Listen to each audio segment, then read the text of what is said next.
In a world where QR codes kill kittens and customer service is an oxymoron, one podcast has set out to make things right. This is the Unpodcast. I don't know. Why do we pay money for an intro if we're just going to talk through the entire thing? Yeah, that's the problem. Do you have a friend? Hey, everybody, by the way. Well, welcome I to mean, the it's podcast. like rough for you to ask me that right away at the beginning of the podcast. Do you have that friend? I want a friend. Do you have that friend where when there's an event or something going on and they're always late, and so you start telling them a different time, right? So when I said we're good to go in the show, If it's wrong that you're my friend. Wayne started the music immediately, and nobody was ready. Yeah, no. Because Wayne isn't here half the time. Wayne leaves the sound booth. He goes. Doesn't. He's got a separate family. I think there's another show beside us. He's doing another show at the same time. Yeah, he's moonlighting. I have no I'm idea. recording right now. Yeah, he's at home. This is over the cloud. This is AI Wayne in the cloud right now. No, I'm saying he was on the ball there. It's just like I was not ready at all for it. I'm not even ready for this show. Hi. Hi. How are you? I'm good. I'm really good. Good. I'm excited about this episode. We got some fun stories. You know, if you can have an episode that includes the Pope, Yeah. Iceland, Ask Jeeves, Google, and Chipotle, Why wouldn't you record it right away? let's not delay any further. So this made me feel sort of like me and the Pope have something in common. Hey! You know, which I liked. And You and the Pope are bros. well, we have to ask the Pope. You know, I don't want to put that on him. He may not want to be my bro. So one of the best opening lines of an article. Yeah. Dealing with customer service can be a cross to bear, Oh, USA Today, you've done your job. even for the Pope. So Pope Leo ran into trouble when he called his bank's customer service line last year, which in itself blows my mind that Pope Leo calls the customer service line. Why did I not think the Pope used a phone?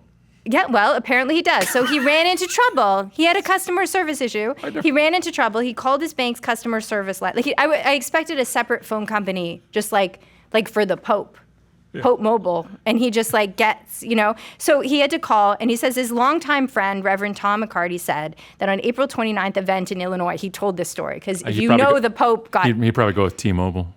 Oh, see, that's good too. It's a cross because it's a cross. If you didn't get the joke, it's a T is a cross. Okay, anyways. 2 months into his papacy last year, the pontiff called his bank in Chicago to change his phone number and address because you move. Because he got a new job. You move. You got to call. Became the Pope. You got to call the Pope, right? So Can you verify with 2 working references that you're the Pope? he had to answer a series of security questions. Send the Pope pay stub. With customer service representative offering him a seemingly straightforward solution, right? Oh, I'm sorry, sir. It says here you have to come in person because, you know, phone companies, right? So it says, white smoke rises from the chimney on the roof of the Sistine Chapel, indicating that the College of Cardinals have elected a new pope during their fourth vote on the second day of their secret conclave on May 8th, 2025 in Vatican City. White smoke was seen over the Vatican early this evening as the conclave cardinals took just 2 days to elect Cardinal Robert Francis Prevost, who will be known as Pope Leo. So he becomes Pope. Yeah, huge deal, yeah. And so, you know, he moves and he calls his phone company. So normal. And his verification of it, he just points up at the smoke in the air that just happened. That was for me. And so he's trying to tell the woman who's just doing her job, just doing her job, that he can't come in because he's the Pope. And he pleads with her, with this representative, like, please, ma'am. Like, what does he say? Like, please, I'm not child? a Pope. Like, how do you? I'm the Pope. It's a the. It's like Madonna is one name. I'm the Pope. So he doesn't name drop, right? Because he has a name. Like his legal name isn't Pope Leo. Yeah, so he gives his name. And so after pleading with her, he kind of goes to his last resort, which we all have, right? Would it help if you knew? No, he didn't refer. Jesus. I have a reference for you. No, he said, would it help if I was the Pope? Like he's like, would it help that I'm Pope Leo? And she hung up on him, which is. Honestly, I mean, you have to say, like, you have to be honest. If someone called me from, like, a customer service line and was like, hey, Allison, we need to speak to you today because we have the Pope on the line, I might also hang up. Yeah. So I just want you to know the Pope is just like us. And also hates dealing with his phone company. It says in the article that he likes pizza, he likes Peeps, and he likes the White Sox. And, you know, sometimes he gets hung up on by customer service, like we all do. I like my Peeps, too. They're good people. Yeah, well, the Pope liked Peeps. He does like Peeps. It's hard to say. One of the concerns for me when I speak like overseas, is a few, and one of the things is like, do we share the same issues? Like, so because culturally, it's like when you say something like this, and if it's not a problem. Oh, you mean like speaking to an audience? Yeah, that's overseas. Yeah. So when I speak when I was in Bucharest or in Istanbul or Australia, it doesn't matter where. It's like Utah, right? Like places that are just like way out there, right? Is that there is a common thread in humanity around the world, this planet. I mean, from Antarctica to the Arctic and across the board. Every human on the planet hates their cell phone company. It would appear. Their bank and their local airline. Now, let's not put hate into Pope Leo's mouth. Airline, he didn't say he hated them. I'm sure he loves them. Cell phone. Everybody but the Pope hates. Yes. Around the world. world. The Pope is probably just mildly irritated. So it's for me, as riffing, I can just make a cell phone company joke in any country. And as long as I just say it's a cell company. Even the Vatican. The Vatican, where you get the standing ovation. You got your opening story for the Vatican. I do have from the Vatican gig one day. I have the opener. Because also being who got Bell Canada fined $1.3 million, I would get a fist bump from the Pope for that, phone right? Phone companies, am I right? We would be bros. Pope and I would be bros if I told him the Bell getting them fined over $1 million, because now he gets it. He understands. So another thing he also understands, if he has been on the internet for any length of time, is the upset and sadness we all feel from this TechCrunch article, which is farewell Jeeves, Ask.com shuts down. Ask.com, the search engine and question and answer service formerly known as Ask Jeeves, has shut down. Ask Jeeves first launched in 1996. It is one of the first search engines I ever used myself. I believe it was Ask Jeeves, Alta Vista, Yahoo, Lycos, Web Crawler was one I used. That was all in 95, 96 I would use. And then this was different. So what I remember this was different was there was search, and the spider crawls the internet and finds everything else. Yahoo was a directory form, which was like categories. And Ask Jeeves was like, hey, Jeeves, can you help me find this? And it was your butler for the internet. Literally, that's what it is, or was. So it launched in 1996 with its focus on answering conversational questions posed in natural language, was arguably a precursor to today's AI-powered chatbots. For most of its 30-year history, however, it's been overshadowed by other search products, especially Google. A holding company IAC acquired Ask Jeeves in 2005, quickly dropped the Jeeves, and by 2010 it scaled back its search product to refocus on Q&A. That same year, they said a TechCrunch disrupt that Ask.com was not competitive with Google and was not valued in the stock. A message on the Ask.com website currently reads, we continue to sharpen the focus, blah, blah, blah, but they're gone. Nonetheless, the website insists Jeeves' spirit endures. And that is one of the things where I had forgotten a lot of what I loved about the internet. And I think it's really easy today to do that because you and I both see it as going away in one way or the other, that things are become more gated, more this, more less use of it. We're about to get into an article from Google about what the impact of this is.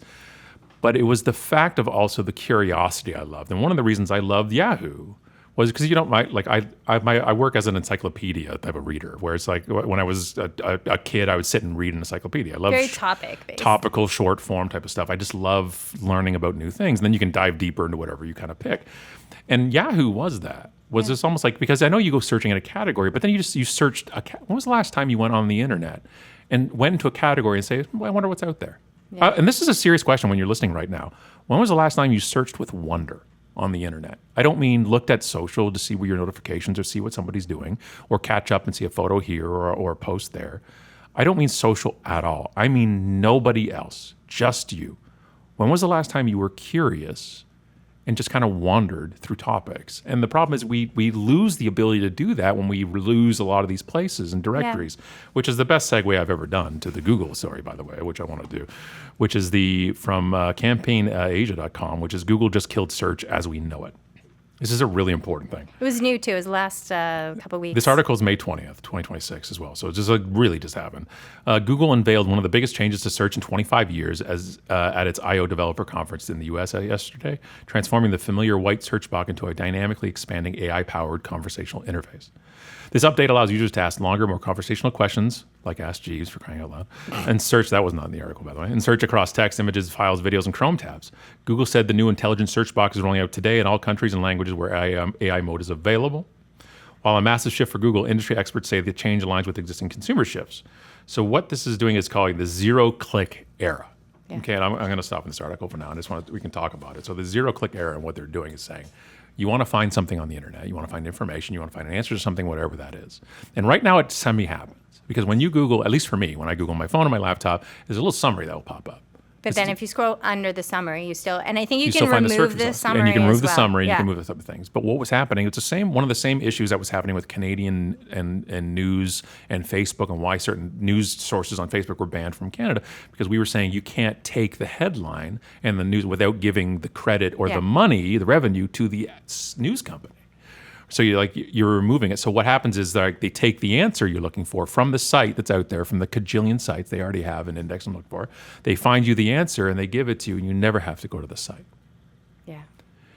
Not the way the internet was built. You've now removed search as we knew it, which was based on, I'm looking for something, tell me where to go, Google. And Google says it's over here. I mean, that website gets the traffic. And with Google saying it's over here, that website, if it's a paid ad, is willing to pay you to point to them. Yeah. This removes it. And removes a whole bunch. Now, not everything.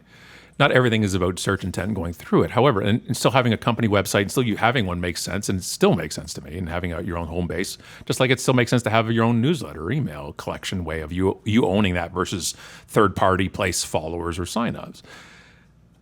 Removing search from the entire intent of the internet, it terrifies me. Yeah, it changes it. Because you take all the value and answers to giant companies, which we already semi-have, and you take everybody who came up with those answers and give them the finger. Yeah. And what that does, and because there's stages to this, because we have a body of work, which is the internet from 1990-ish to a few years ago, that says, here's your body of work. And now it's just going to be mined. And it's already been mined, but that was crawling, searching, and we had a deal. Yeah. We're going to let you preview our stuff. You have a little taste, right? But send them here. Google said, we got you. We're making $1 trillion on this stuff. And they're like, and then finally, when AI comes, and they're just like, we can let a bunch of people go. We can remove all the use of having a website and just take everything. Wasn't Google original goddamn line, and their only purpose was don't be evil? It was. We were at their headquarters. Yeah. I don't know what it's going to do. It's going to be very interesting to see. This is the shift. And it's really, but then, and this is also the other problem. People are like, well, a lot of people don't use a lot on the internet. I'm like, and the internet's not just a web page.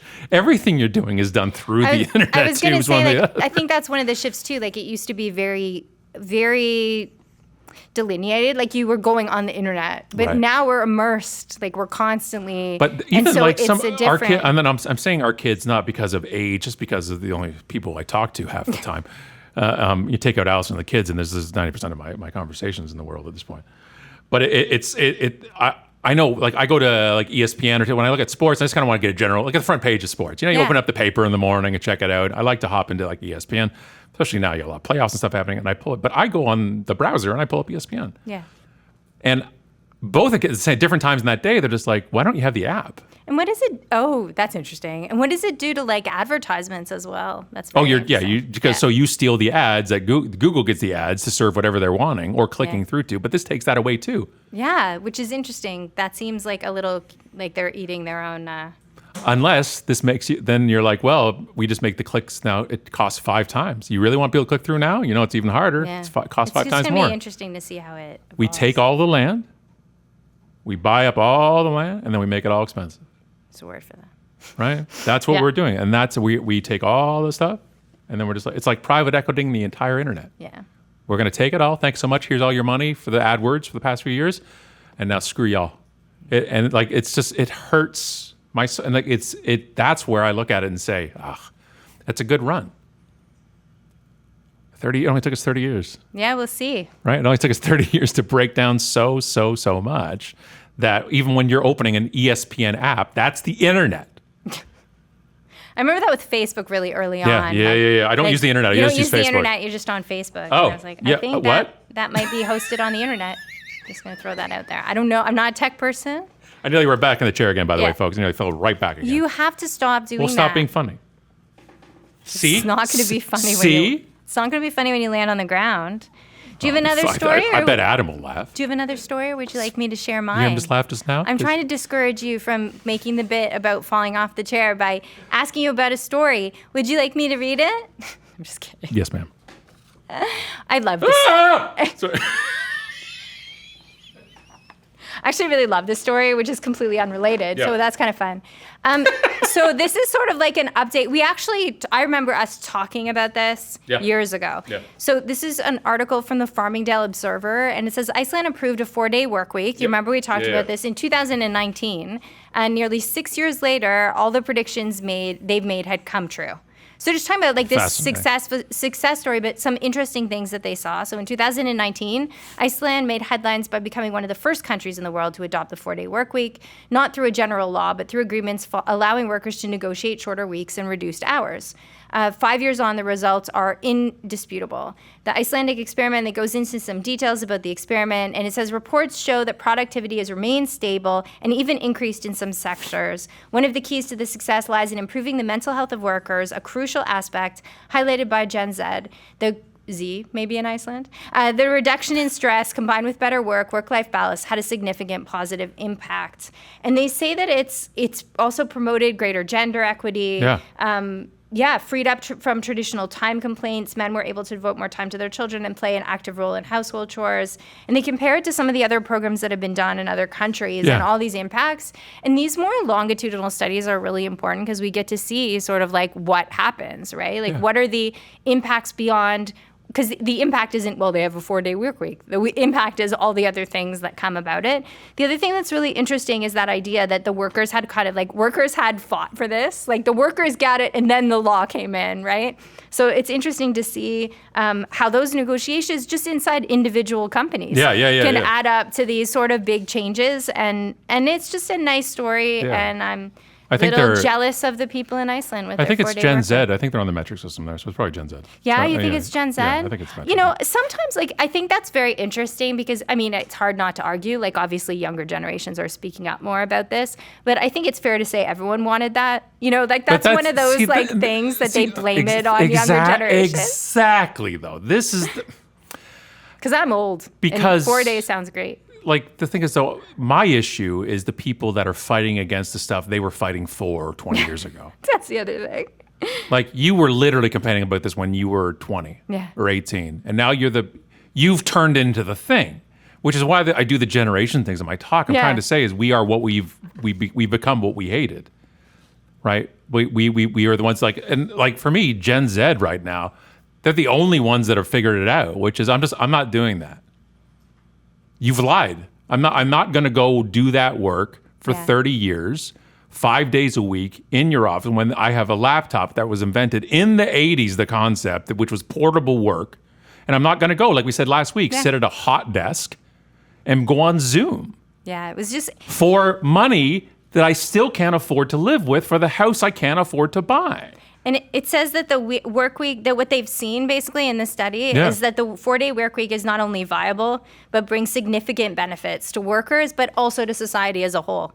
So they see it beyond, like, it's very interesting. You have 3 days a week. Not only in the workplace, it's also in the world. Your life is improving in the world and economically. It changes businesses. It changes everything. It changes revenue. It changes also appointments for people. Like so much shifts and changes with that. And it shows that it's not like some utopia. Like that's what they talk about in the article. Like it's a profound change in our relationship with work.